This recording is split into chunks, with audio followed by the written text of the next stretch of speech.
All right. Well, this is Michael Didier, and we are in the Join Us for Sabbath class. Today we're going through Deuteronomy 25 and perhaps Deuteronomy 26.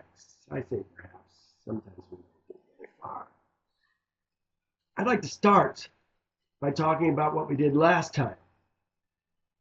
I'm sure we're going to have some people filter in as we get started. I wonder if sometimes they just don't want to hear the review. Well, that's their choice, isn't it? Probably key points on things that we talked about last week and the week before, really, was about divorce. This whole business about a man sending his woman away and giving her a bill of divorcement. Very important understandings that came from that. We talked about a man taking a new wife, that he shall not go to war. Oh my goodness! We saw.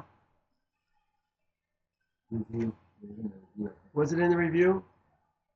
Yeah, all right. Maybe it was the week before. Yeah, we talked about the women who were in our camp. I mean, we have a man who has a wet dream in the middle of the night. He pollutes the camp because that's where Yehovah dwells. Well, if he's got to leave the camp, how could we have a woman in her menses in the camp, polluting everybody in the camp? Remember, a man who has a wet dream, he doesn't get other men unclean. But a woman in her menses is going to get everybody unclean that she touches. Oh my gosh, no, we can't have that. She's going to get her tent unclean, her bed unclean. All the eating utensils are going to become. That's where Yehovah dwells. He's not going to be there. Well, we talked about, again, a man taking a new wife. Oh, this is a new wife. This is not a wife. He didn't say when a man takes a woman. It says when a man takes a new woman. Well, is this his second woman, third woman, fourth woman? It's a new woman. Talked about kidnapping. But it's talking about kidnapping who? The Ezrach. There may be a difference between kidnapping an Ezra man and kidnapping the Ezra man's servants, the Ezra man's children, the Ezra man's woman. We'll have to find that out. You know, we just don't have enough information right now. We talked about leprosy and how leprosy affects our camp. We have to follow what the priests and the Levites tell us what to do. Most of us aren't going to know what to do, but the priests and the Levites will, and we're told to listen to them. We talked about lending, borrowing, things for a pledge, and not taking things for a pledge. That is how a man makes his living. We can't do that. Probably the most important thing we talked about last week was this business right here.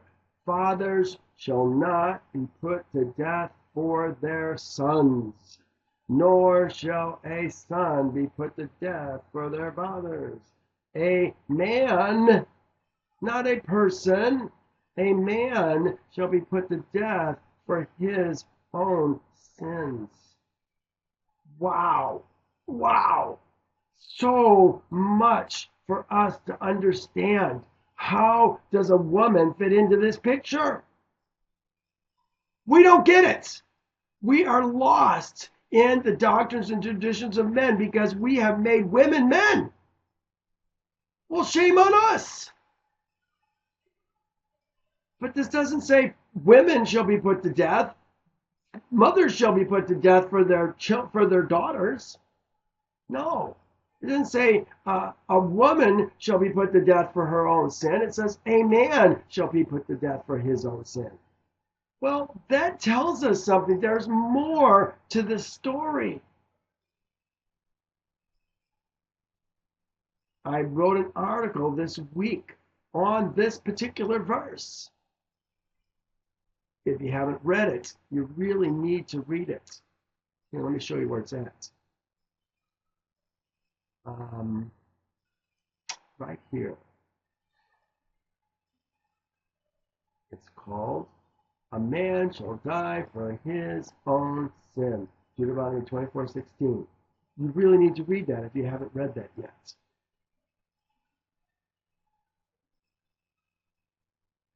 Okay, going back. Well, we talked about reaping the harvest, or when we do the harvest, we're going to leave certain things. We're not going to go over our fields. We're not going to go over our olive trees. We're not going to go over our grapevines. We're going to leave some for the gleaners, the fatherless, and the stranger, and the widows. Okay, well, let's get started with our lesson for this week.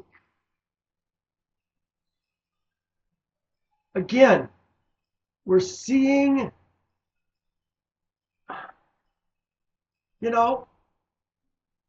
I hate to say it, but in a sense I say it. I mean, we see it all the time. See, the Torah is all about men. Joe, it ties into everything. In fact, I'm answering your question right this very moment. How does 24:16, or a father shall not die for the sins of his sons, and a son shall not die for the sins of the fathers? A man shall die for his own sin. It's all about men, is my comment that I was just getting ready to make. It's not about the ladies. Ladies have no, read my lips, ladies have no relationship with Yehovah without a man in their life. Can I be more clear than that? Look at, here is even another one, the very first verse of 25.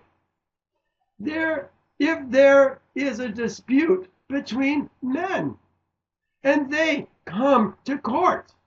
Well, this isn't women. Look at the word. It doesn't say between people. It says between enoshim. Enoshim. Those are men. That's the plural form of men. Enoshim. Here's the verse right here. Here's the word right here. Ish. Ish. It's the plural form of ish.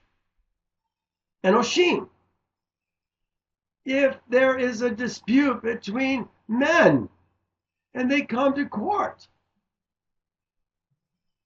that the judges may judge them, they justify the righteous and condemn the wicked.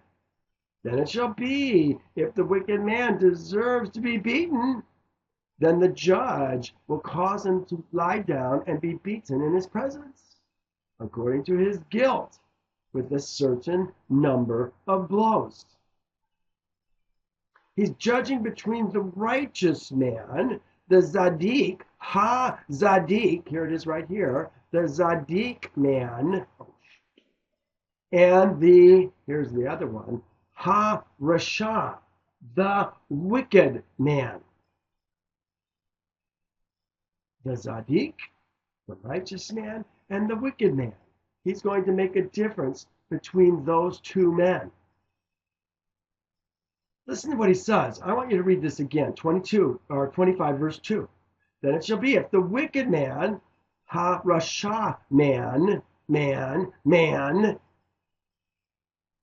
deserves to be beaten, that the judge will cause him to lie down and be beaten in his presence. Okay, how is he going to be beaten?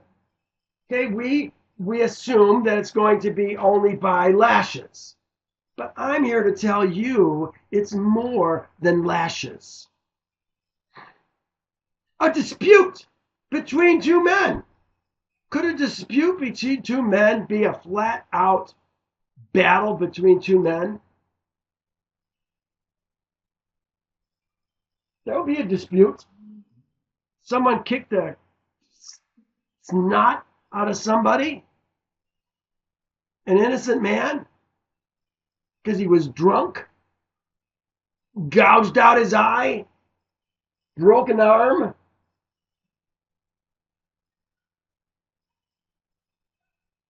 Look at what Torah says, okay? I want you to understand what's going on with this judge. Here it says in Exodus 21, 22 through 25. If men fight, okay, here's men who are fighting, and hurt a woman with child, so that she gives birth prematurely, yet no harm follows, he shall surely be punished according to the woman's husband, accordingly as the woman's husband imposes on him. And he shall pay as the judge determines. There it is right there. The judge determines. But listen to this. But if any harm follows, then you shall give life for life. Okay, this is not just for the child. This is for the two men that are fighting. Look what it says. Life for life. Eye for eye. Tooth for tooth. Hand for hand. Foot for foot. Burn for burn. Wound for wound. Stripe for stripe. You see what's going on here? We live, or we can live, I live in a righteous kingdom. In my kingdom, if a man beats the snot out of another man, he's going to get the snot beat out of him. You follow me? This is what it's all about. Look at this. Let me show you a few more verses. Eye for eye, tooth for tooth. If a man, this is Leviticus 24, 19 through 20. If a man causes disfigurement of his neighbor. Okay? This is what we're talking about. He's gouged out an eye, he's broken an arm, whatever. As he has done, so shall it be done to him. Fracture for fracture, eye for eye, tooth for tooth. As he has caused disfigurement of a man. Oh my goodness, there it is again. A man. A man, a man, a man. Joe, do you see why I keep saying it's about men? It's not about women, it's about men. I know it seems unjust in light of what? The doctrines and traditions of men that we've all learned. But our Father has another standard. We see it over and over and over again. Look at that again. Here's yet another verse. This is Deuteronomy 19, 18 through 21. It says, and the judge shall make careful inquiry. The judges are going to make careful inquiry. And indeed, if the witness is a false witness who has testified falsely against his brother, so here's a false witness who has testified against his brother, what does that mean? It means both men are men, doesn't it? Both the people are men. It's about men going to court. Ladies don't go to court.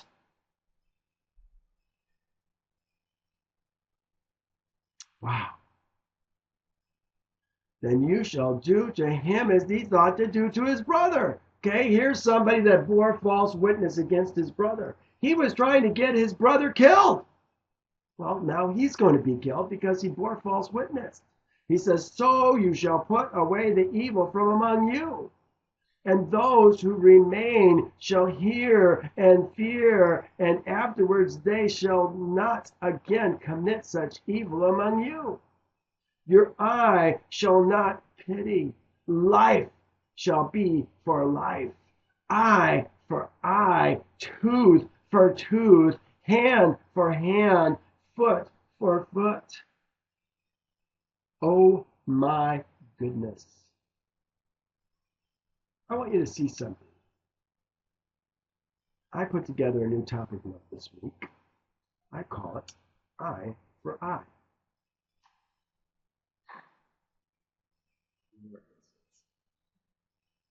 Here it is. Eye for eye, tooth for tooth. Got some of the same verses in it, but it's got more. Look at this. It says, how about what Yeshua supposedly said? We have in the New Testament, Matthew 5:38 through to 9, the commentaries, they tell you that this is what Yeshua said. You've heard it said, an eye for an eye, a tooth for a tooth. But I tell you, hello, but I tell you,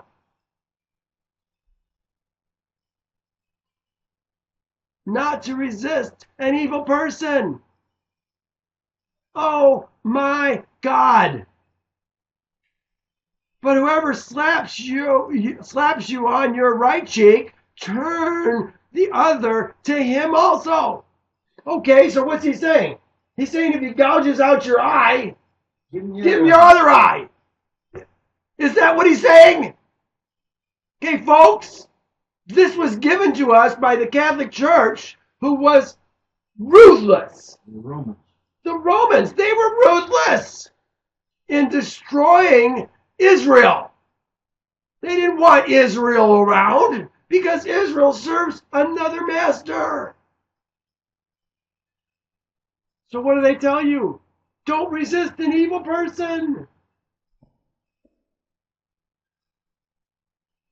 Folks, you're learning to be sheeples.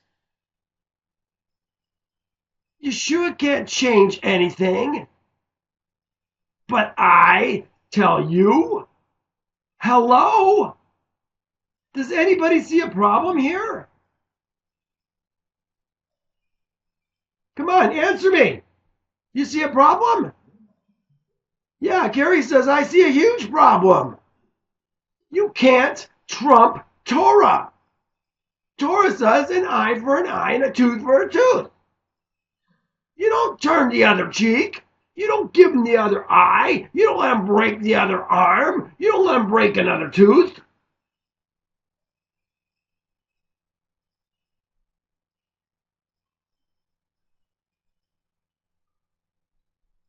My goodness, what have we done? We have created a whole generation that doesn't get it. Yes, that's exactly right, Sheila. The Roman popes did their best to run the whole of Europe. This is what it's about.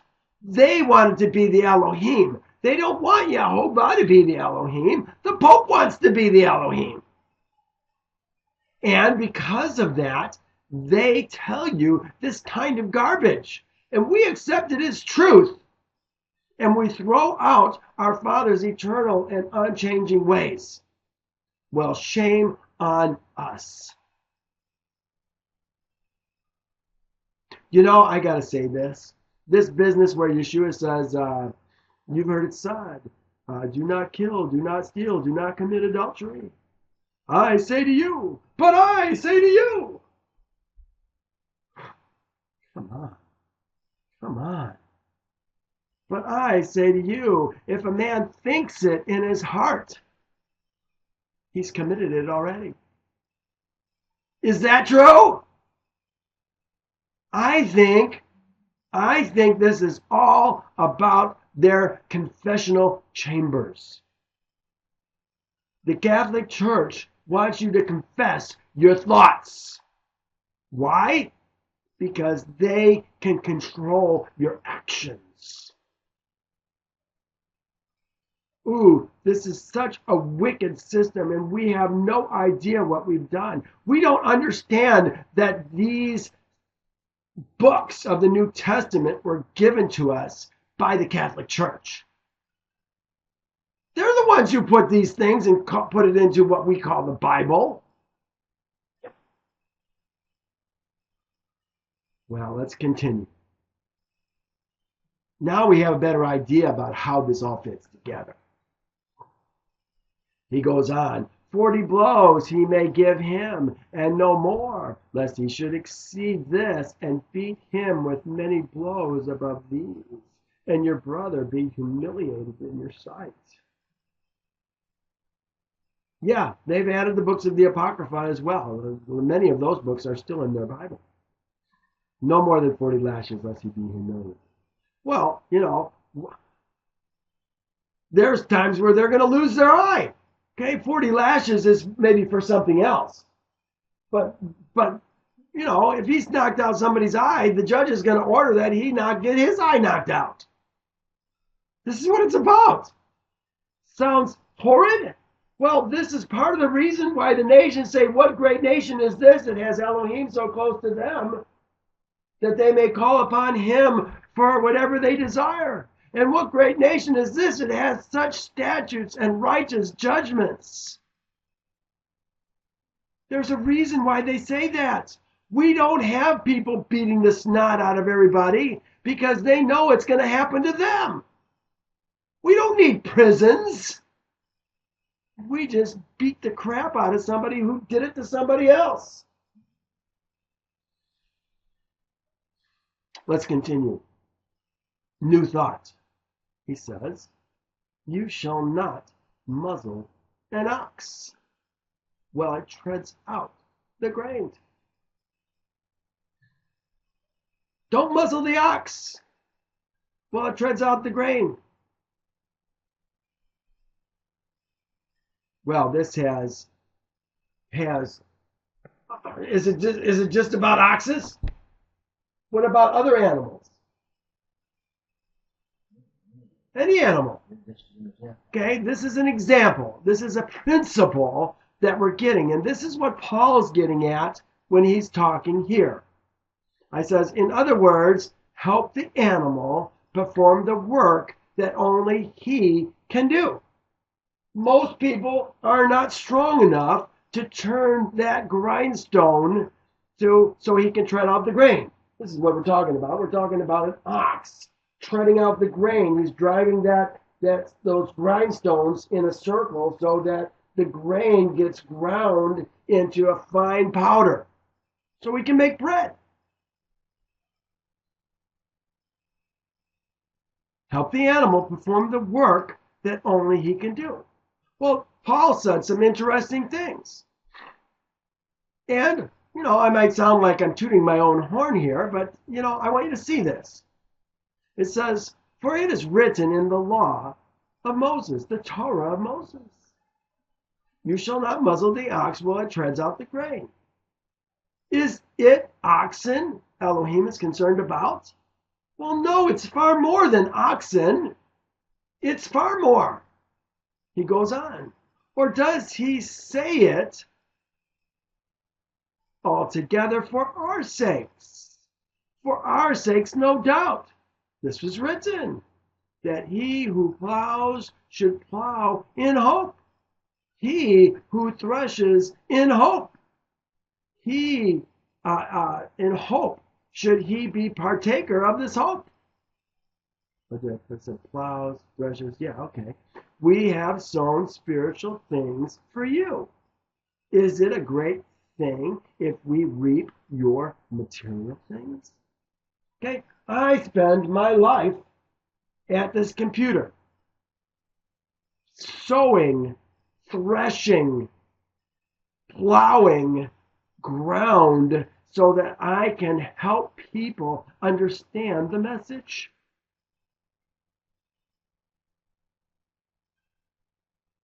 If we have sown spiritual things for you, is it a great thing if we reap your material things? Here's another one. This is Titus, or no, 1 Timothy 5:17. Let the elders who rule be counted worthy of double honor, especially those who labor in the word and doctrine. For the scripture says, you shall not muzzle an ox while it treads out the grain. And the laborer is worthy of his wages. Well, I got interested in the laborer who is worthy of his wages. Where does Yehovah talk about the laborer who is worthy of his wages? I started doing some searching to see what I could find out. Here's a few of the things that I found. Woe to him who builds his house by unrighteousness, and his chambers by injustice, who uses his neighbor's service without wages, and gives him nothing for his work. Woe to him who builds his house. Well, how about a spiritual house? Are any of us building a spiritual house? Here's another one. This is Leviticus 19:13. You shall not cheat your neighbor, nor rob him. Who's the neighbor? The neighbor is the ger who dwells with you. Okay, this is one thing that we talked about last week about the hired servant. Remember, we saw the hired servant was going to be defined. You shall not cheat your neighbor, nor rob him. The wages of him who is hired shall not remain with you until the morning. Here's another one, talking about the same one. This is the hired servant, Sakir. Okay, remember we saw that hired servant. I just said he was a ger. He's really the Ezrach who's come and joined himself, humbled himself, and come to us. He's looking for help. You shall not oppress a hired servant who is poor and needy, whether one of your brethren, oh, look at what it says, or one of the ger who is in your land, within your gates. Oh, this is the one we talked about last week. This is the verse right here. Each day you shall give him his wages, and not let the sun go down on it, for he is poor and has set his heart on it, lest he cry out against you to Yehovah, and it be sin to you. Okay, that was really one verse. Now we're going to yet another thought. But again, it's about men. Look what it says. If brothers dwell together, and one of them dies. Oh my goodness, this is such an interesting topic. And one of them dies and has no son.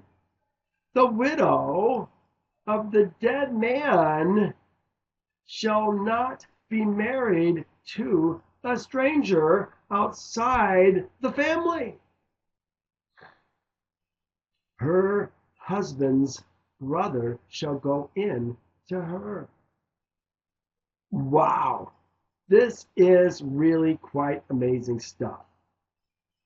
Let's talk about this. Let's dig into the Hebrew on this a little bit. Listen to what he says. If brothers, here's the word we're talking about, ak. When we hear people say aki, my brother, that's what they're talking about, ak. Are these guys related? I would tend to think they were related, but do they have to be related? What about a ger who's joined himself to you and then at Passover became the Ezrach? Okay, he's not going to ever be the head of the gates because your son is going to be the head of that gates. But he's still dwelling with you, isn't he? So here we have an Ezrach that's dwelling with us. Dwells together. One of them dies and has no son. The widow of the dead man shall not come to a, look what it says. It says a zor. They made it what? They made it here, shall not be married. They're adding that. Shall not be married. They're adding married. It's not about marriage. It's shall not come to a wicked man. Wicked man. Again, to an ish. But this is a zor ish. Okay, what is a zor ish? Okay, in some of my previous teachings, I made it look like the zor is always going to be somebody that has rejected Torah. Okay, that's a correct thought when we're talking about Israel, because a Zor, when we're talking about Israel, is somebody outside of the family. Okay, but now we're talking about somebody within our gates. Okay, two brothers who are dwelling together. We want to keep the seed in the gates. You understand what I'm saying? We're not going to send this woman away to another Zor who is outside of the gate. So when we talk about the Zor, it's more about understanding, how can I say this? It's more about understanding somebody who is outside of the group that we're talking about at the time. Carrie, does that make sense to you? Mm-hmm. So when we were talking about the Zor drawing near to the Levites when they were setting up the temple, they were to be killed. Okay, but they're not talking about someone who's rejected Torah. They're talking about someone who's outside the Levites. When we're talking about the Zor in this context, we're talking about two brothers who are drawing together. And so anybody that's other than the two brothers or anybody who's dwelling within these gates is a Zor. They're separate from the family in a sense. You follow what I'm saying? This is what we're talking about.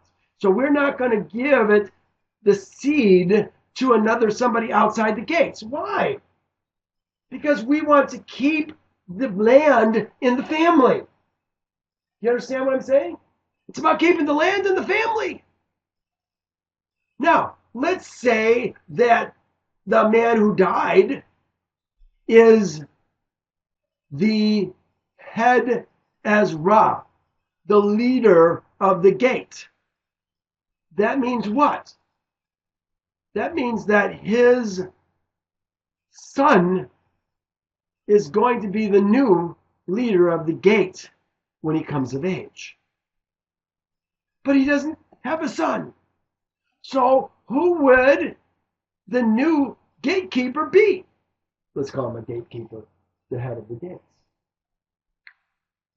Who would he be? Did you turn on that light?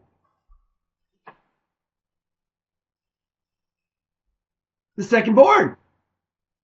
The firstborn was the one who is the head. Now the second-born is going to be the head. Okay, so now what do we have? We have an obligation as the second-born son to take the firstborn son's woman as our woman. Okay, this is not about married. There is no married in Torah. There's no wife in Torah. We're taking his brother's woman, the new widow, and we're taking him to ourselves. And we are going to produce a seed for not for her. We're going to produce a seed for our brother, our dead brother. That seed would be the new head of the gates. You see what's going on? Now, let's take that scenario and continue reading. It says, I'm going to start it from the beginning. If brothers dwell together and one of them dies and has no son, the widow of the dead man, remember we're talking about men. This is not about a woman not having a son. Who cares? It's about the man not having a son. Okay, let's keep it in context.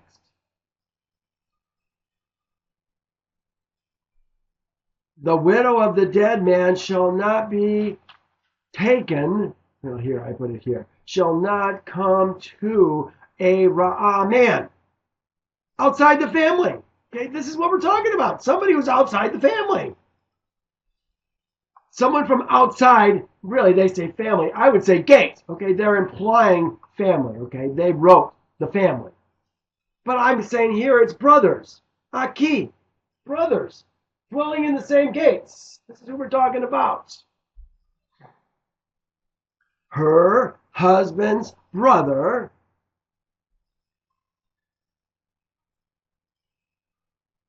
Yambam, brother-in-law. There you could go for family, perhaps. her husband's brother, Yambam, shall go to her and take her. Lakak, her. This is what we're always talking about. A man taking a woman to himself. And what does it say? As his woman. Shall take her as his woman. Okay? This is what we would call a marriage. But again, we're not talking about marriage. This marriage doesn't exist. A woman belongs to a man and performs the duty of the husband's brother to her. Okay, there's that same word, Yambam. He's going to impregnate her. And it shall be that the firstborn son, which she bears, will succeed to the name of his dead brother, that his name may not be blotted out from Israel. Why is it important that a man's name not be blotted out from Israel? It's important because the name is tied to the land. The land and the seed. The land and the seed, they always go together. Okay, that's through verse 6.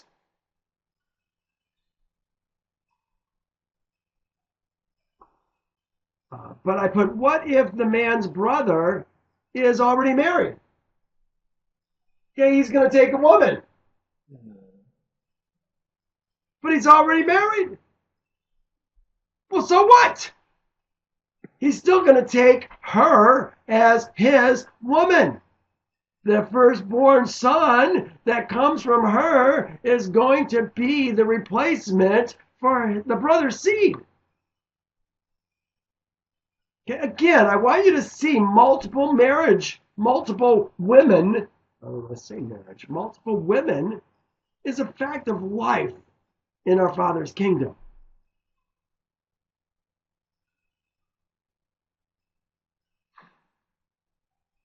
The firstborn son from the woman gets the inheritance that his dead brother would have received from his father. Okay? Here we have the head of the gate has two sons. One is the heir of the gates, but he died.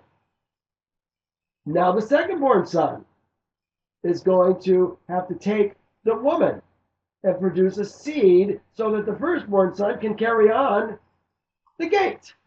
Right? But what if he doesn't want to? What if he says, no, I don't want to do that. I want to be the new head of the gate. He would be the new head of the gate, wouldn't he?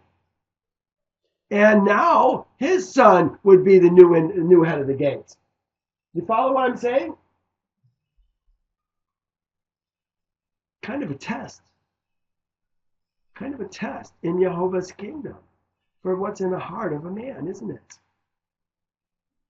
I put, would the next son that comes from the woman, so now she's born him one son.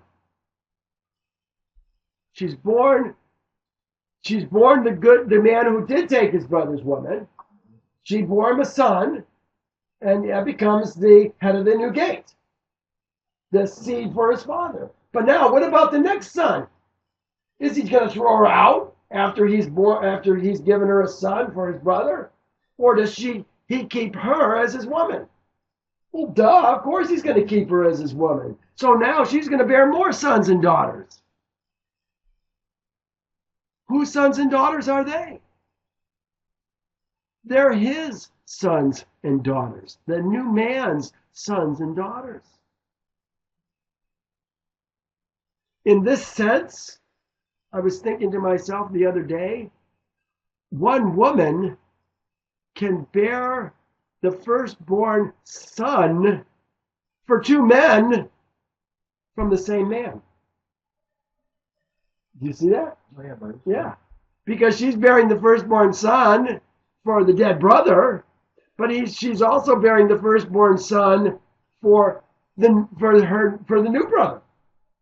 The secondborn is the firstborn opening the matrix for that new man as well.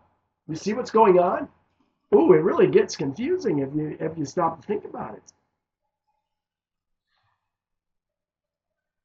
I put in verse 5, it says that brothers dwell together. I put, must these brothers or must these men be related? I put, what about the Ger who dwells with you, who later becomes an Ezrach?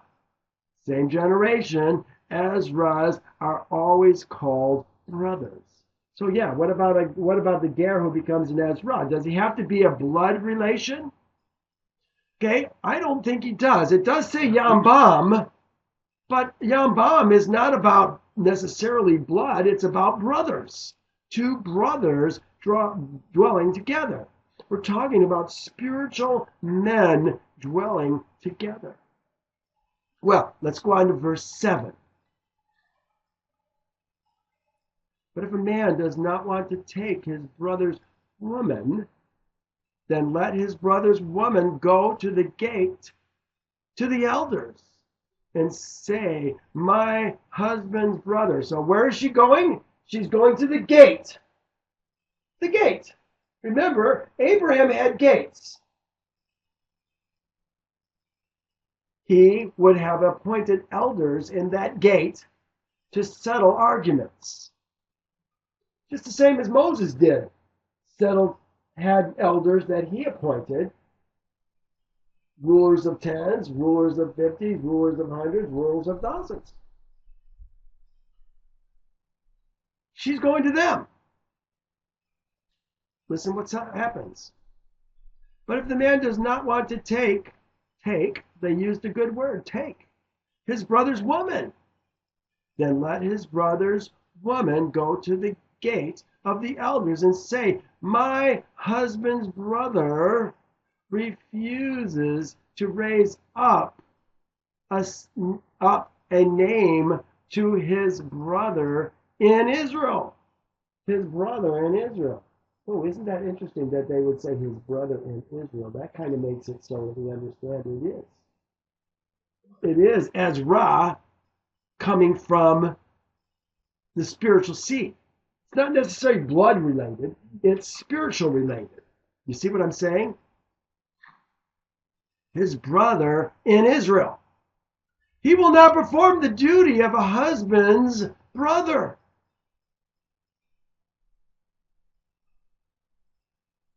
A man's brother.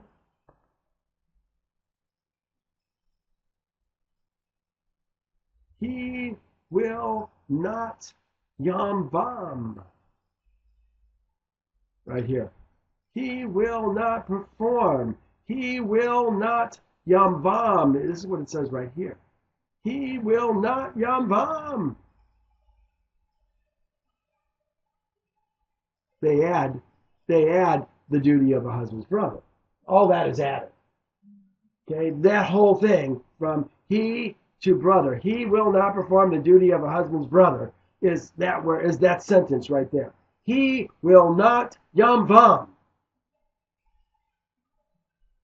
Oh, the Hebrew is so much more interesting than English.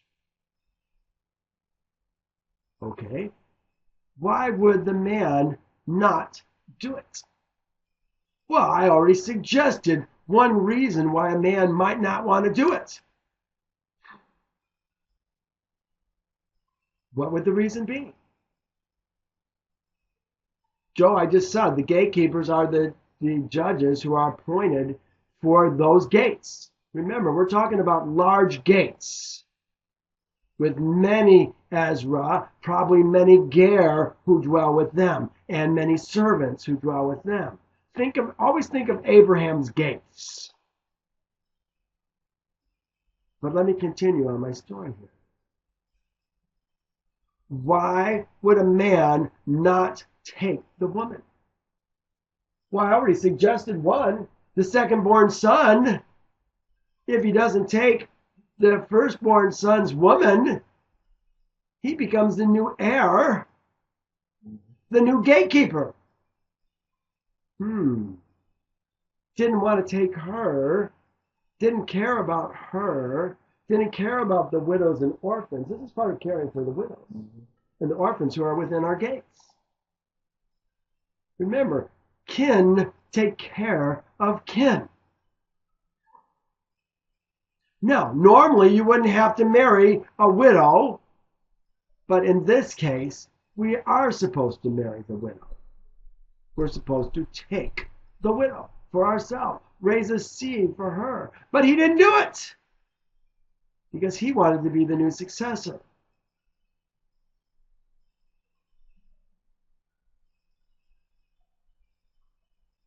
I put, perhaps his brother was the head Ezrach of the gates, and he is the successor. How did the new brother, the second-born son, get to be the head? Well, we're going to find out right now. Let's take a look. I put, by refusing to provide the new heir, the leader of the gates. Now his gate is the house of him who had his sandal removed. Oh, this is so cool to see this. In other words, he is the head of the house, but that head should have had someone else as its head. Does that make sense to you? Mm-hmm. Okay, let's take a look at what the next verse says. This is verse 8. Then the elders of the city shall call him and speak to him. But if he stands firm and says, I do not want to take her. Okay? You can't force a man to do something that he doesn't want to do. Maybe there's other implications. Maybe he flat out does not like this woman, and he doesn't want to take her. Is that a legitimate reason? You don't have to take, and you're not, you can't be forced to take somebody that you don't want to take. But there's implications if you won't. And now we're going to see what those implications are. He said, but if he stands firm and says, I do not want to take her, then the brother's woman shall come to him in the presence of the elders, remove his sandal from his foot, spit in his face, and answer and say, so, this is what the woman's going to say, so shall it be done to the man, remember it's always about men, who will not build up his brother's house.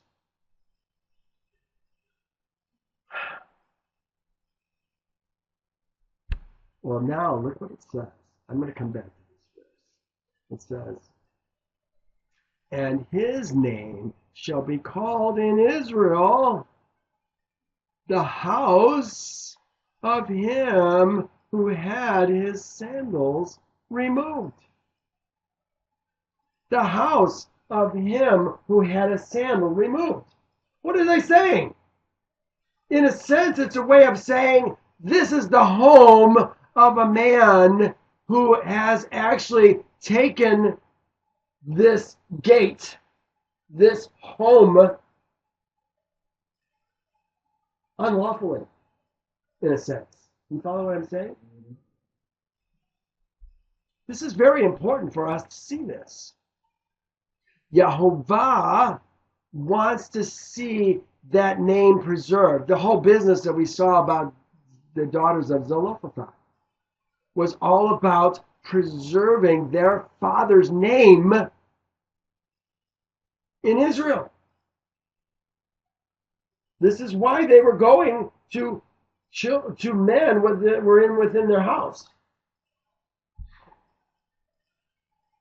within the family, if you will, because we wanted to keep the land in the family. Let me see what my note says here. Oh, okay, so now, let's say the man says, I do not want to take her. What did he say? I do not want to take her. That's what he said. What happens to the woman? What happens to the woman? Okay, does she still continue to dwell within the gates?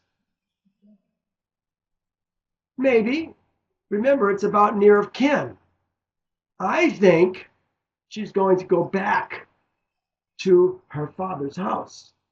She's going to leave the gate. But it may be that she was taken from that gate. But she's still going to go back to her father's house.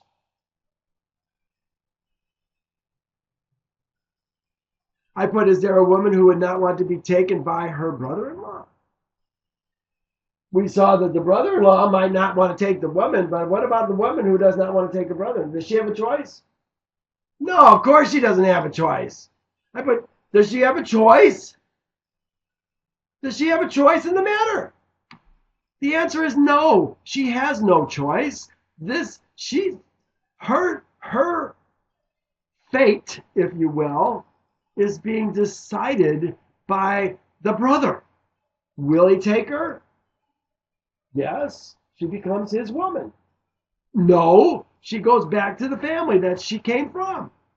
Her father, her brother, her uncles.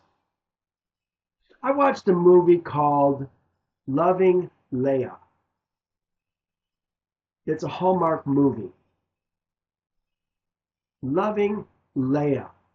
It's about a man who had a brother, a Jewish man. It's always about the Jews. A Jewish man who had a brother, two Jews. Not living together, far apart. He had a woman. It's an interesting movie. I liked much of it. There's lots of it I didn't like. It was a chick flick. I kind of like chick flicks, so yeah, I kind of liked it. Brother was a rabbi. Yeah, that's exactly right. His brother was a rabbi. So his brother died. The other brother is a lawyer, as I recall. And he doesn't want to take this woman, but he loves his brother. And he doesn't want to lose his brother. It's kind of like his brother's getting wiped from the earth. His brother's not going to be remembered, is how the rabbis in the movie were trying to describe this. Oh, there's so much pollution in Judaism, and especially in this movie. Who is the elders within the gate? There are no gates. So now we're just using Jewish men that this woman is going to go to. And they started to go through this ceremony. He says, I do not want to take this woman. And they had him back up against the wall, but they had that special sandal that he wore, and she untied the sandal. And then instead of spitting in his face, she spit on the ground. I thought, oh boy, isn't that just what they do? But yeah, there was gobs of things that were totally against Torah that they were doing. This gal, Leah, was a very strong woman. And, she's better than most women as far as learning how to serve her man. But she still had a fierce attitude towards her man. You're going to do it the way I want to do it. She's got him going to a synagogue with, get this, a female rabbi. Is what I want to say. Female rabbi. They're all Jews. A female rabbi. Okay, so now here he is going to a female rabbi. Well, the whole thing is all about producing and helping people to understand this in the context of the doctrines and traditions of men. The woman is almost leading the family in this case, rather than the man leading the family. Leah was leading the family, or Leah was leading the family. Well, when you understand Torah, you see the perversions in a movie like this. Oh, you're right. He was a doctor. He wasn't a lawyer. He was a doctor. Thanks, Sheila. Yeah, you're right. He was a doctor. Yeah. Well, it was a fun movie. Okay, I like chick flicks, so it was a fun movie. But, it was distorted in many, many points. And most people would not see these distortions. They're all wearing keppas, so now he's wearing these keppas whenever he's together with these people. It's all about Judaism. They're promoting Judaism. This is not our Father's ways. The whole idea was to get back to the Father's ways by doing the Levirate marriage. But they did it incorrectly. They didn't do what they were supposed to do. He ended up taking her in the form of a marriage, okay? They were supposedly married, but really all they were doing was living together. And while they were living together, they fell in love. It was a nice story, but it's not accurate as far as Torah is concerned.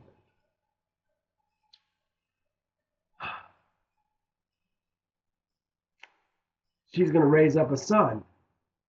Well, what did she have to raise up a son for? Did he have land that was going to go to him? The whole thing just doesn't fit because we aren't doing the things that we're supposed to do already. Anyways, that was the Levirate marriage. Yeah, Sheila says, I really don't believe that any secular producer would put out anything not perverted. Yeah, well, they have to make it fit the doctrines and traditions of men in the context of feminism. They try to make all this work. You follow what I'm saying? So let's take this thing that's all about men and make it about feminism at the same time and blend those two kingdoms. Well, like I say, most people can't see it. I saw it. I'd still look at the movie. It's an interesting movie, but look at it in the context of what we're reading. Oh, I wanted to read you about Ruth. Let's talk about Ruth real quick. Do you mind? We're still kind of talking about the Levirate marriage. We haven't moved on yet. Let me just read this. This is Ruth. Oh, I forget where I wanted to go. I think it was through 10. It says, now Boaz went up to the gate and sat down there, and behold, a close relative of whom Boaz had spoken came by. So here's Boaz. Remember, Boaz is near of kin to whom? Naomi. Not Ruth. Naomi. Okay? What happened was Ruth's husband, sold his land when he went to Moab because there was a drought in Israel. He sold his land, he went to Moab. Okay, now how does that work in Israel when a man sells his land? In the year of Jubilee, the land goes back to the man. But the man doesn't have an heir. No heir at this point. So, what's going on here? There is somebody who can redeem the land back to the family.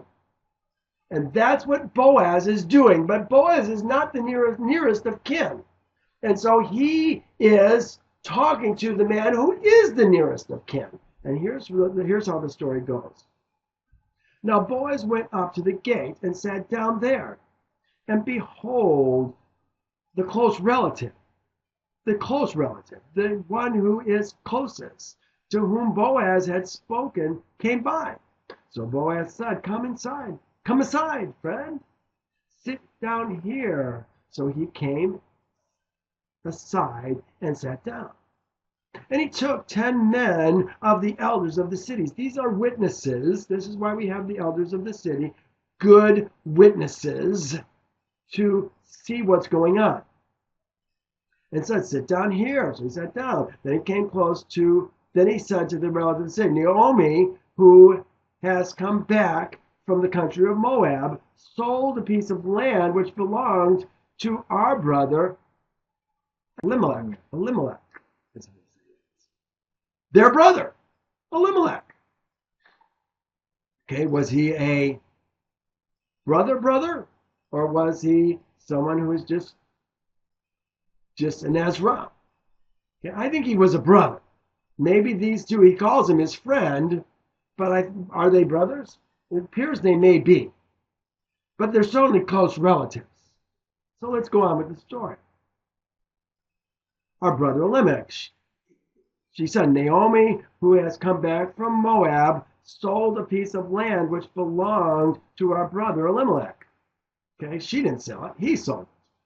And I thought to inform you, saying, buy it back in the presence of the inhabitants and the elders of the people. Okay, he is talking about who's going to redeem the land that Naomi really has, in a sense, her possession, but not in her possession because a woman can't own it. We got a problem. There's no man here. And so some man has got to redeem this land. But here's what the man says. And I thought to inform you, saying, buy it back in the presence of the inhabitants of the elders of the city. If you will redeem it, do it. Redeem it. But if you will not redeem it, then tell me that I may know. For there is no one but you to redeem it. You are the one in line to redeem this property. Maybe he was the next born son who was going to get this property, but he couldn't do it.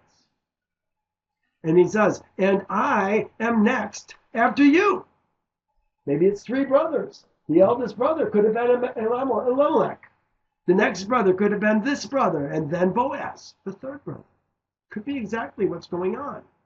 Okay, I want you to see it in the context of the Levirate marriage, but also in the context of redeeming the land. Because this is what we're talking about, redeeming the land also. Two things are going on here.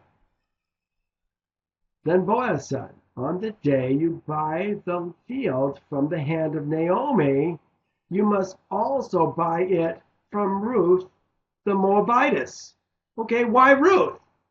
Because her husband was the firstborn son of Elimelech. So we've got a seed problem here too. Not only redeeming the land, but we also have a seed problem in preserving Elimelech's name in the earth. You follow what I'm saying? I'm sorry, 5 again. Then Boaz said, on the day that you buy the field from the hand of Naomi, you must also buy it from Ruth the Moabitess, the woman of the dead, to perpetrate the name of the dead through his inheritance. Here we're talking about now what? We're talking about the Levirate marriage.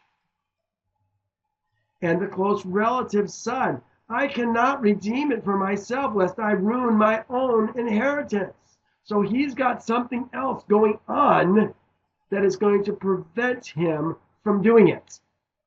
He says, you redeem my right of redemption.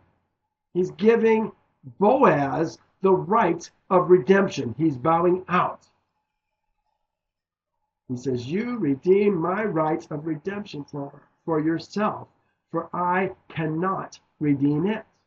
Now, they have on here, and remember, this is Ruth, okay? This is history. Don't think of this as Torah. We have to understand the history. Kings, Chronicles, Ezra, Nehemiah, Joshua, Judges, all the history. 1st, 2nd Samuel, Kings, all that. We have to understand it in the context of Torah. Don't try to understand Torah in the context of it. It will lead you astray. So, because now they say this.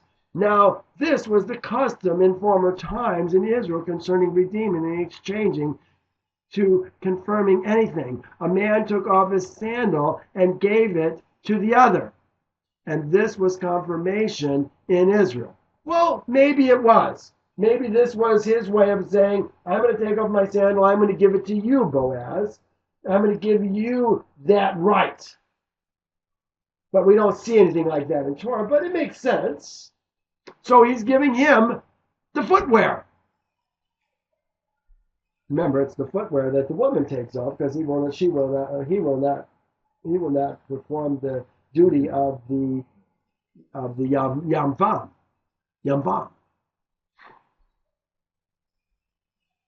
Therefore, the close relative said to Boaz, Buy it for yourself. So he took off his sandal, and Boaz said to the elders of the people, you are witnesses. See, that's why they're there. They're there for witnesses. They are the responsible men, the respected men of the city, and they're providing the witnesses for what is going on this day. You are witnesses this day that I have bought all that was Elimelech's, and all that was Chilton's and Mahlon's. Those are the two sons of Elimelech who died from the hands of Naomi. Moreover, Ruth, the Moabitess, the widow of Mahlon, I have acquired as my woman. Why? To perpetuate the name of the dead through his inheritance. In other words, the firstborn son that is produced through Ruth is going to perpetuate the inheritance of Elimelech, the inheritance of Mahlon through Ruth. So we save the name of the man. To perpetuate the name of the dead through his inheritance. That's how it's done. That the name of the dead may not be cut off from among his brethren and from his position at the gate. You are all witnesses this day. You see how it fits together when we understand the Levirate marriage, how we understand the redemption of the land, how everything fits together so much better.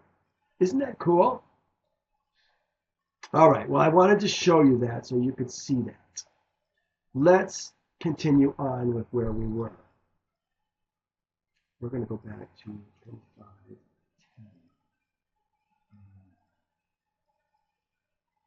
Nope, we're going to start at 25:11.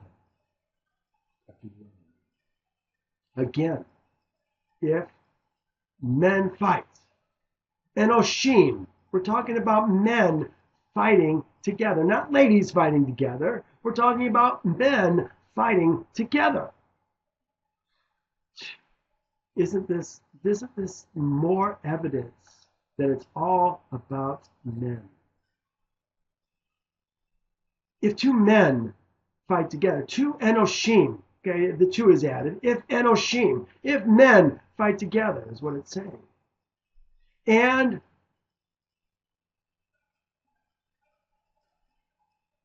a woman of one draws near to rescue her man. There it is right here. Her man. There's the man, Ish. Her is this hay right here. Her man. To rescue her man from the hand of one attacking him, and puts her hand out and seizes him by the genitals. Genitals. Here's the word we use.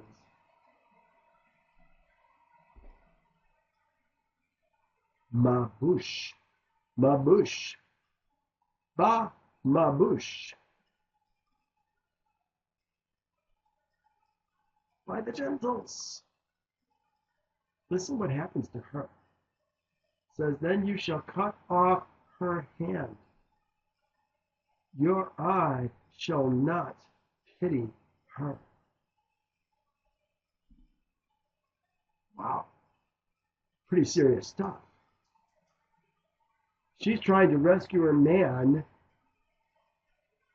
by grabbing another man's genitals. What does that say about the self-defense courses that teaches a woman to kick a man in the testicles?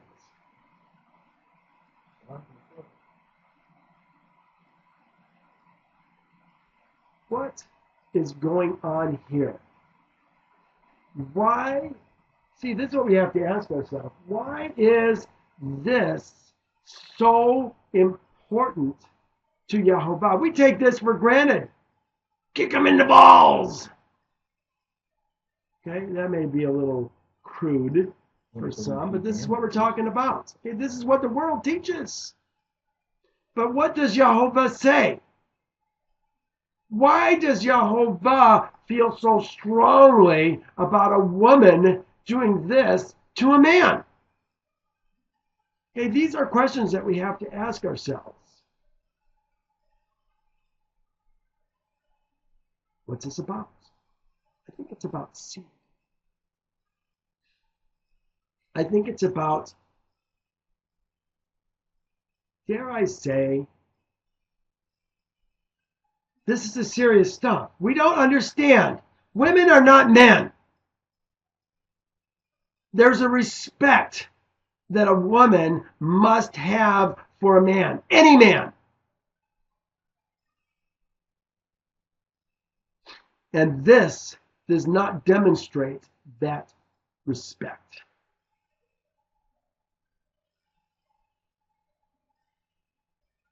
Oh, I know this is so hard to understand in light, really, darkness of the doctrines and traditions of men that we've all accepted as good and acceptable and true. Righteous that aren't. She can't do anything. It's not her fight. At least not the way I see it. Certainly she can't do that. Maybe she can do something. But she can't do that.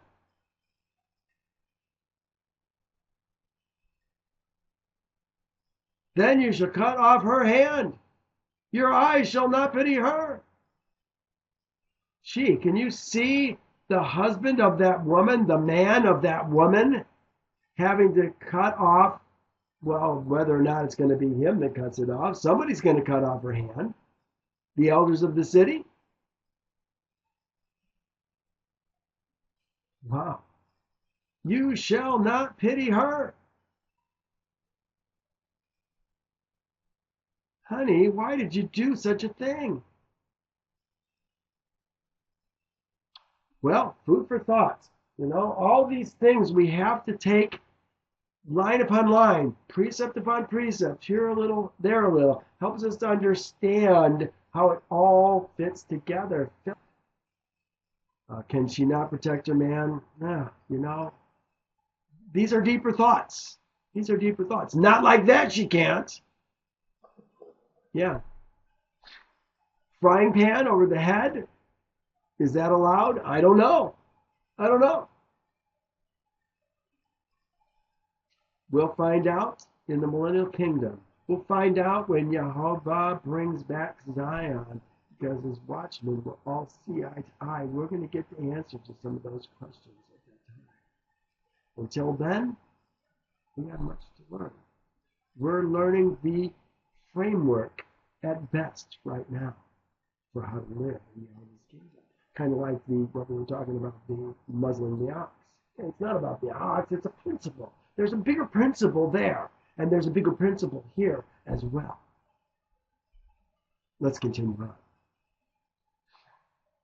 This is 25:13. You shall not have in your bag differing weights. You shall not have in your house differing measures, a large and a small. Okay, why are we talking about this? We want to have, well, the next verse says it, you shall have a perfect and just weight, a perfect and just measure. So the verse 13 is talking about the weights, weighing out something on a balance. You're using questionable weights, differing weights for what you're selling. Okay? You can't do that. You've got to have the same weights for one as you do for another. And that is talking about in the next verse, measures, volume. No different measures. You shall have a perfect and just weight and a perfect and just measure. That Yehovah, that your days may be lengthened in the land. which Yehovah, your Elohim, is giving you. Well, is he just talking about weights and measures? How about people who are being deceptive on the internet, who are selling stocks and are manipulating the stocks to steal people's money? Would that fall into this? Yep. I would say it would. Okay, it's a bigger picture. This is the small picture of a much bigger picture. We are going to treat people fairly, not cheat them. Okay, that's what it's saying in the big picture. Yehovah says this in verse 16 regarding just weights and just measures. Being fair with people. For all who do such things, all who behave unrighteously, are an abomination to Yehovah, your Elohim. Not their Elohim. They're not going to be a part of his kingdom. They're an abomination to Yehovah, your Elohim. Well, here's the word abomination. Let's learn this word. To'ebah. To'ebah. To'ebah. Abomination. This is something that the Father finds abhorrent, disgusting. Don't be involved in cheating people. Well, he finishes this story by talking about Elimelech, or Melech. He says, remember what Amalek, these are the Amalekites. Okay, they are sons of Esau. Remember what Amalek did to you on the way as you were coming out of Egypt. How he met you on the way and attacked your rear ranks, the stragglers, all the stragglers at your rear, when you were tired and weary, and you did not fear Elohim.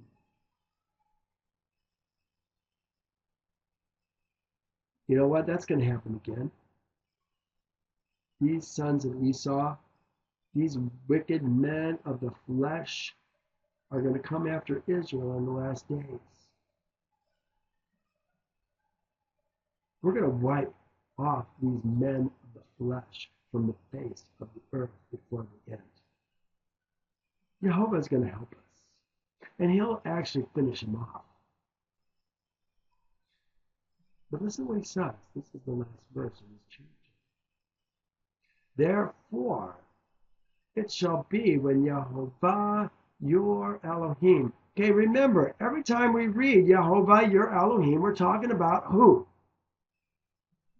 We're talking about the Ezrach men. They're the only ones that have Yehovah as their Elohim. Always talking about them. They are Israel's seed, erroneously translated as who? The children of Israel. Understand this.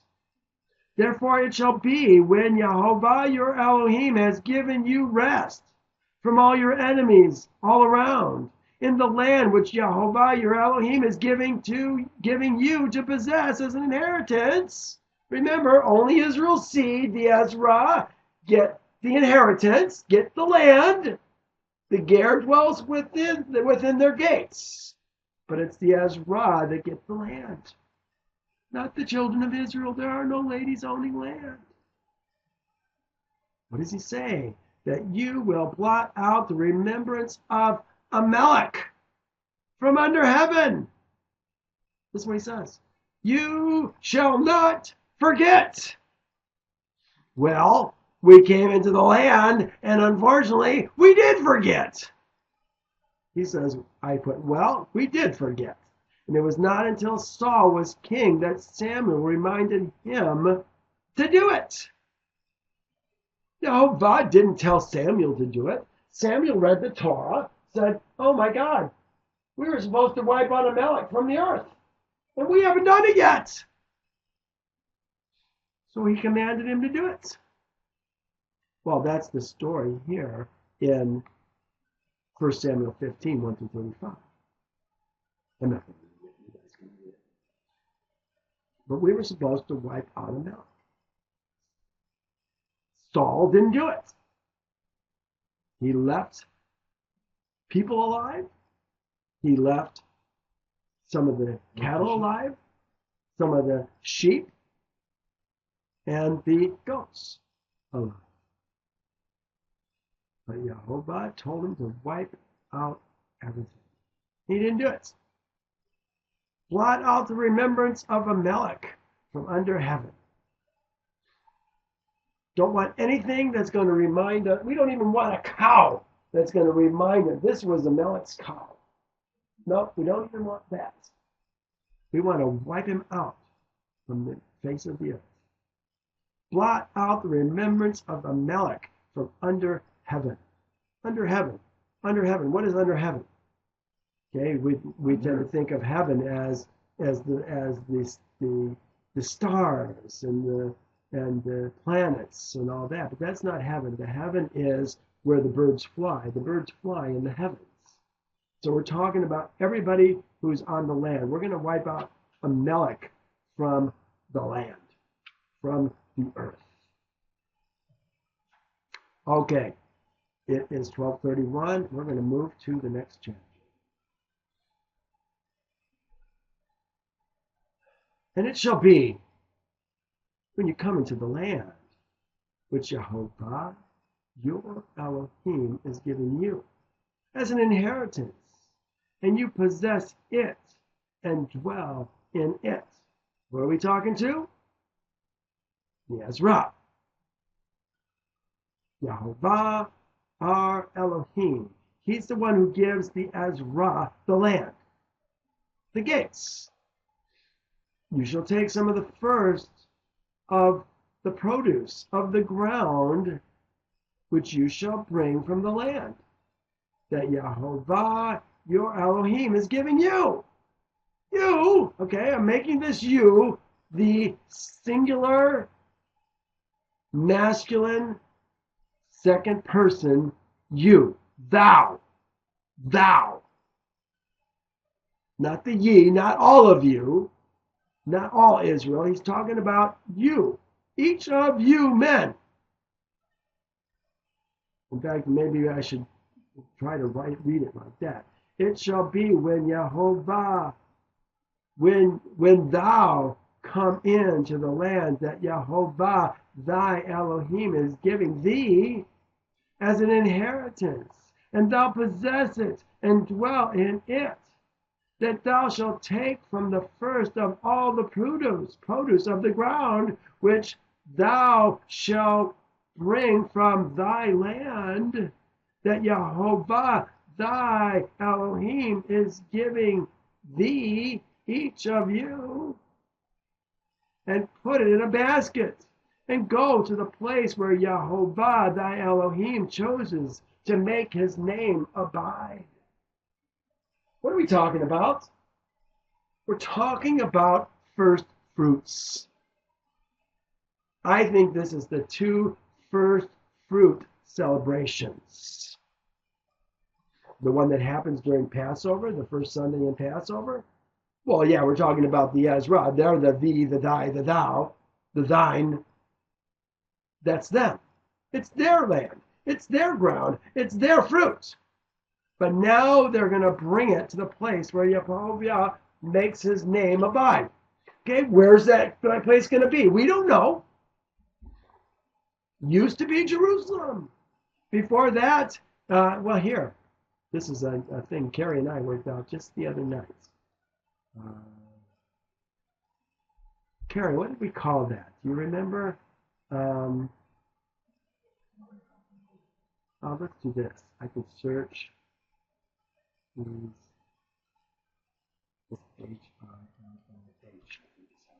We first went to Shiloh. That's where Yehovah put his name. Okay, we're talking about where Yehovah puts his name.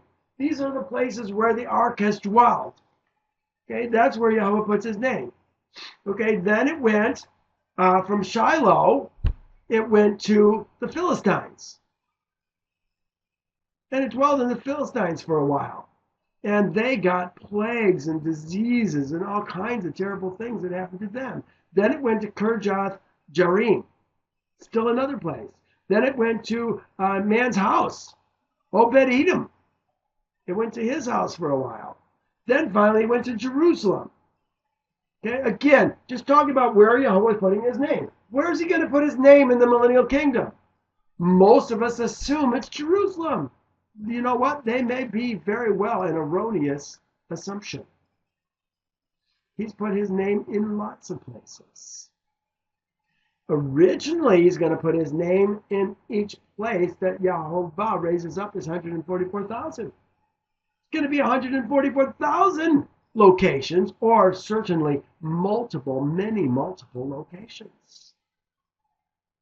This is where he's going to put his name.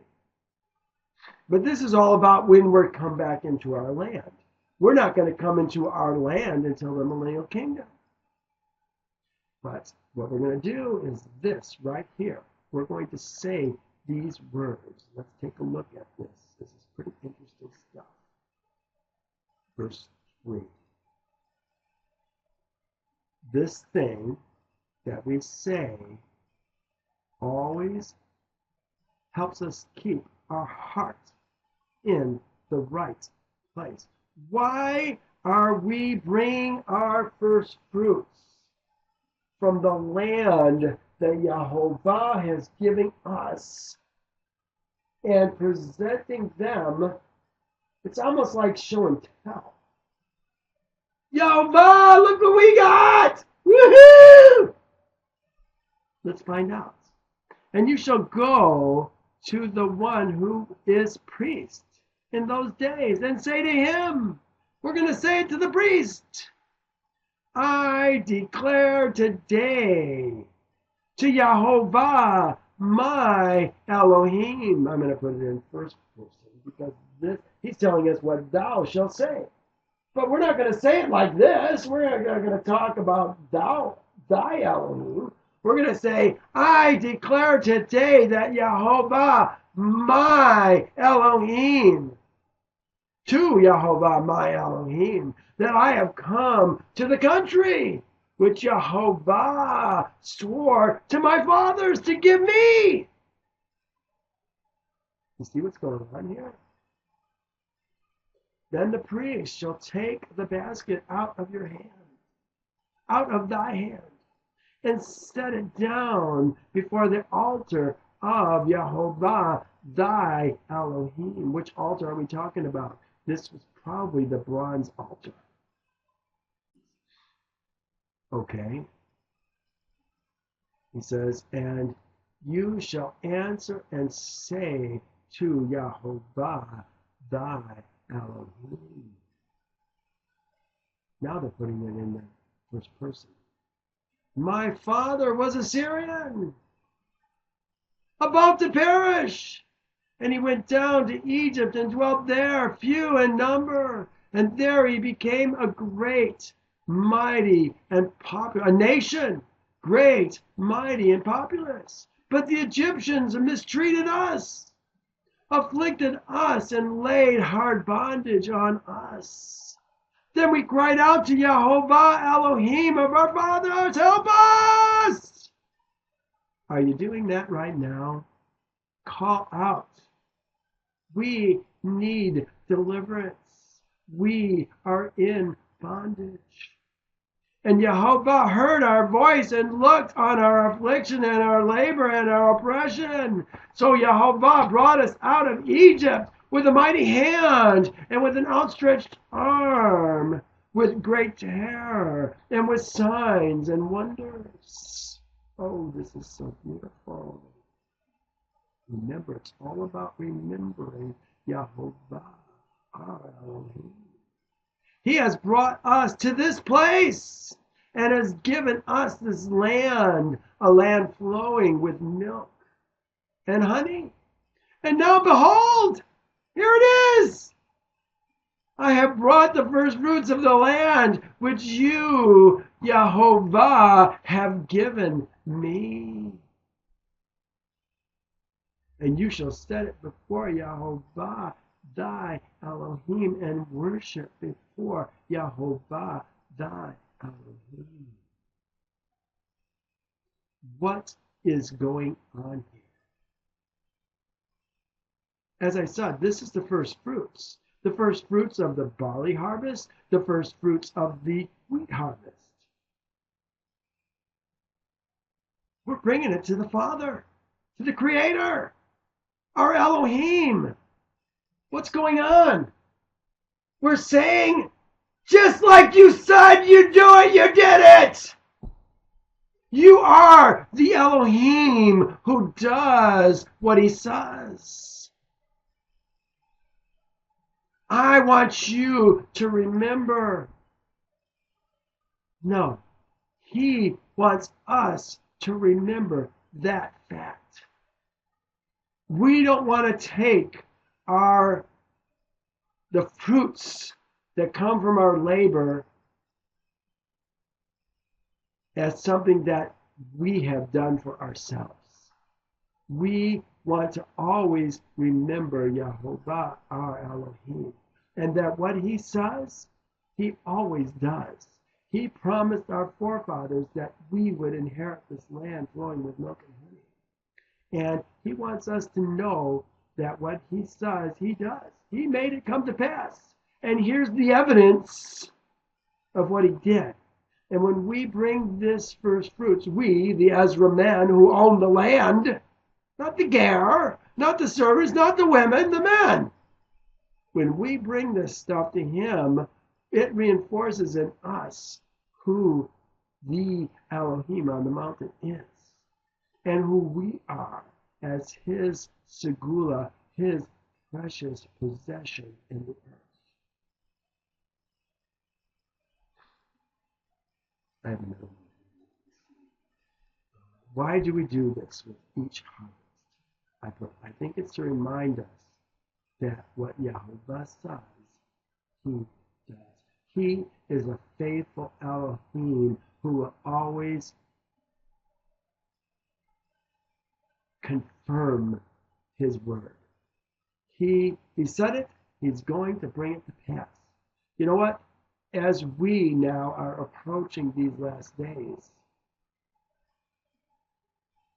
we need to search his word and rely on his word. Act according to his word, knowing that what he says, he will do.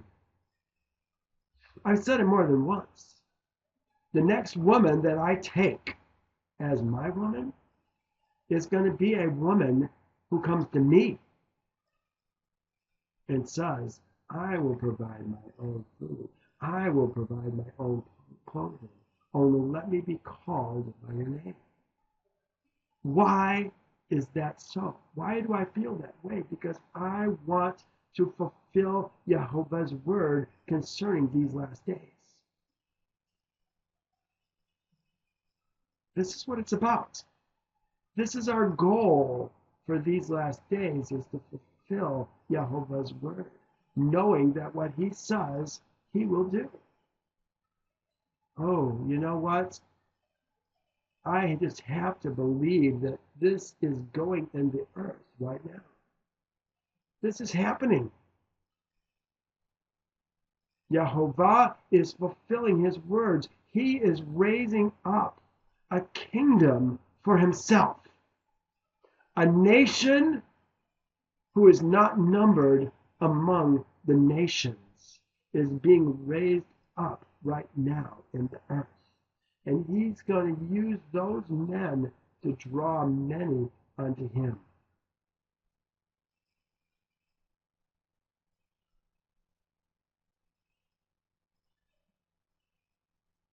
And now behold, I have brought the first fruits of the land which you, Yehovah, have given me. Then thou shalt set it before Yehovah thy Elohim, and worship before Yehovah thy Elohim.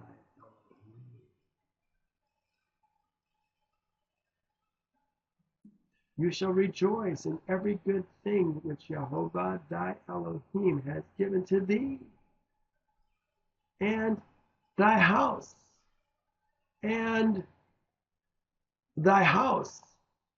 you and the Levite and the stranger who is among you, Why does he say things like this? What's going on? You and the Levites? He's talking about the strangers among us, but how come now we're talking about the Levite who's among us? We're going into perversion again. What's going on here, you guys? Here's my notes. I said, what's happening here? Why in Deuteronomy is the Levite living like the stranger and the widow and the fatherless with the heads of the gates, the Ezrach? Does anybody see a problem here? Why is this happening? Are the Levites all of a sudden a second-class citizen? Remember, they don't have a land because they serve Yehovah. They're the ones who are teaching the Torah to the Ezra men, who then teach the Torah to their ger and to their women and their sons and daughters and servants. Why all of a sudden we're going through such righteous stuff here, and now all of a sudden we get perversions? You and the Levite and the stranger who is among you? Where does that come from?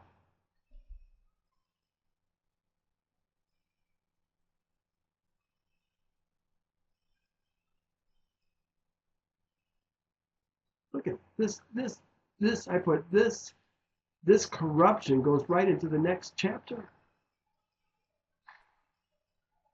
Always working together.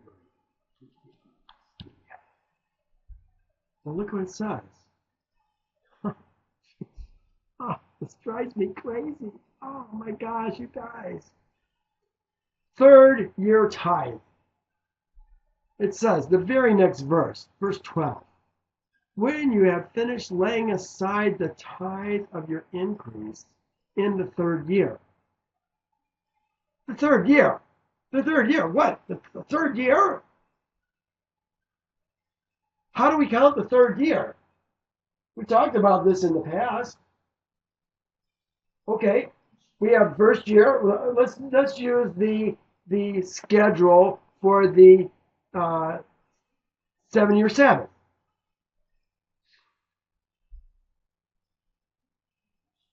So how do we get a third year? The tithe of your increase in the third year. Remember, tithe always comes from where? The land and the flocks. Very good, Carrie. That's exactly what we're talking about. We're talking about what Yehovah multiplies for us in the land and what Yehovah gives to us by multiplying our flocks. We had 20 cows last year. This year we have 30 cows. Okay, so that means we have an increase of 10 cows. The increase is what we're talking about. That means 1 cow is going to go to the Levites. But it's not going to go to just any Levite. It's going to go to the Levite that you're teaching. But now, what does it say we're supposed to do with the increase in the third year? The tithe that's supposed to go to the Levites? Now it's not going to go to the Levites. Look what it says. It says the year of tithing. Ugh! The year of tithing? What? We don't tithe the rest of the years? Is something changing in Deuteronomy after we're in the land that's going to be different than when we're not in the land? Or all of a sudden the Levites don't need to eat when we're in the land? They don't get land. How do they eat?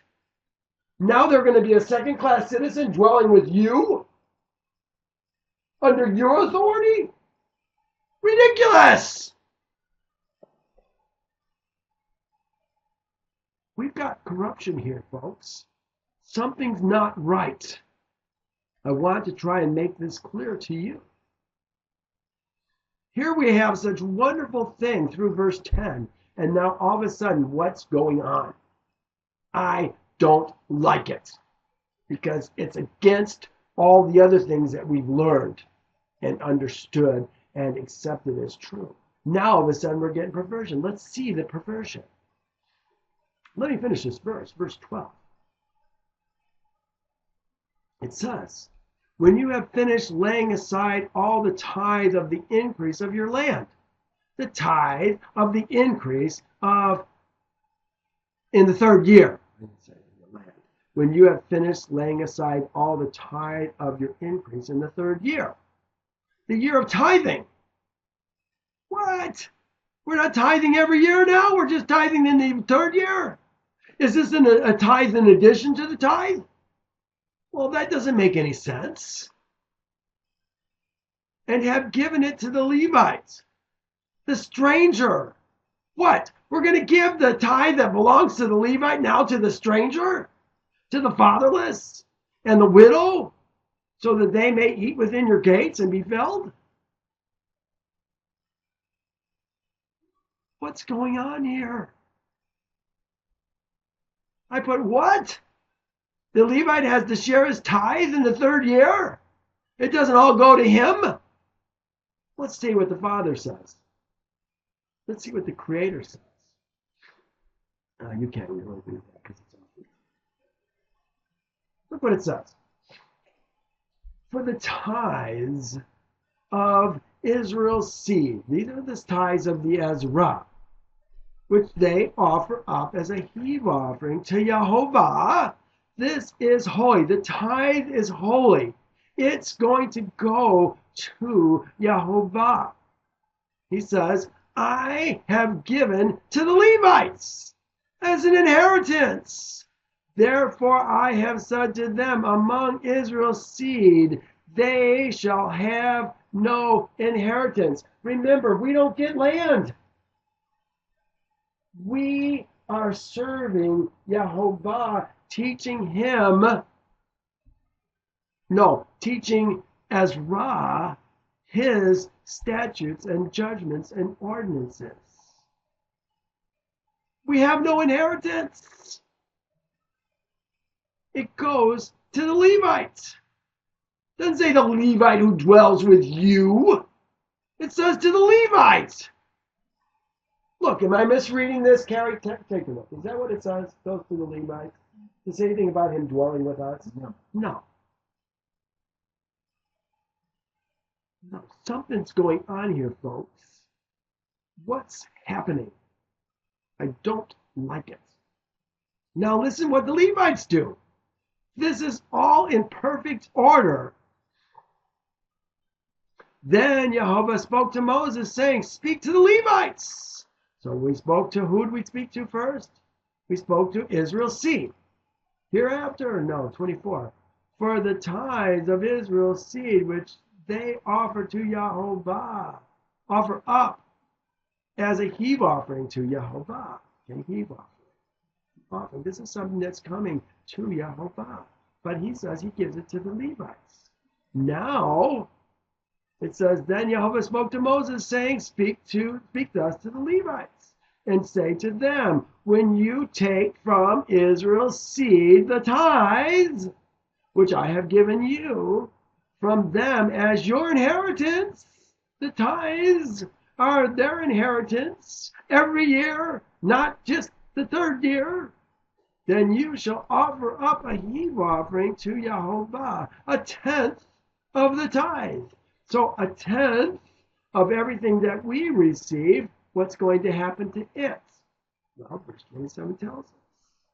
And your heave offering, thy heave offering, shall be reckoned to you, to thee, as though it were the grain of the threshing floor, and the fullness of the winepress. So we're going to treat the grain that we receive exactly the way the sons of Israel, Israel's seed, treats their grain from their threshing floor. Giving us a tenth. Now we're going to give a tenth also. And your heave offering shall be reckoned to you, to thee, as though it were the grain from the threshing floor, and the fullness of the winepress. Thus thou shalt offer a heave offering to Yehovah from thy tithes, which thou receive from Israel's seed, and you shall give Yehovah's heave offering from it to Aaron the priest, and all your gifts thou shalt offer up, every heave offering of all your gifts, of everything that you receive. We're going to give a heave offering, a tenth, due to Yehovah from all the best of them, and consecrate part of them. Well, this is what we're talking about. We're going to give it, what we receive, we're going to give to the priests. That's how the priests make it.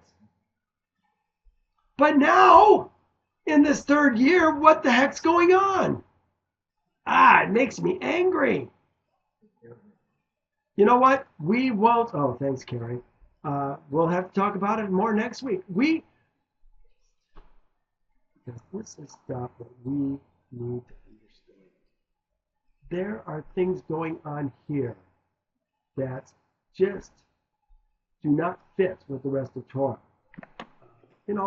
Part of this, and I'm sure there's men who would say, Michael, you're criticizing the Father's words, the Creator's words. Well, either they agree with the rest of his words or they don't. Okay? If they don't agree, something's wrong. Okay? We got to clear this up. What's going on? As we learn Torah, we get to know Yehovah. That's what it's all about, knowing Yehovah. And I read this, and I think, what? My dad wouldn't talk like this. He doesn't say things like this. And the things that we're going to see are things that my daddy never says. And I know my daddy. Well, we're going to have to talk about it next week. We'll see if I was able to get this video to work. I'm very excited about getting this video to work for us so that I can present this with me and the teaching also. I found out that you could put a large and long video on YouTube. I'm going to make a YouTube channel for We Are Israel. And I'm going to try and put all of my Torah teachings over the next 3 years, from Genesis 1 through Deuteronomy 32, all on YouTube with videos. Wouldn't that be cool? With me, so you can see me, you can see what I'm teaching from. When I show a picture, you'll be able to see the picture. When I show you my Bible, you'll be able to see the Bible. When I show you the map, you'll be able to see the maps. So all of the show and tell things that you can't see normally, I'm hoping to be able to develop in such a way to be able to make it something that will outlast me. And if I can get them on YouTube, I think I got a better chance. If something were ever to happen to me, this would preserve many of my teachings. Who's going to take care of my website if something were to happen to me? Right now, I have a few guys that I've talked to about this, but whether or not they would follow through on it, whether or not they would persist to be able to continue, I don't know. This is part of the reason why other people make what do they call it, when they have mirror images on other sites of a particular site. So you can find We Are Israel blog on weareisrael. Whatever, some other dot that somebody else is hosting, but they've really done a mirror of my site. I try to keep my site paid for in advance for several years, but even that becomes hard because of the cost involved in that. Yeah, it's not that much, but I got to live at the same time, and so it gets hard sometimes to be able to do the things that I would like to do, to be able to, because I'm limited as far as finances. Now, I know many of you give on a regular basis, and I'm very grateful for that. But I need people that, when I used to tithe, when I used to give to support the work of the ministry, I gave bucks. I gave big bucks to help ministries work, and they weren't even doing the will of Yehovah. I hope you feel better soon. Okay, love y'all. Catch y'all later.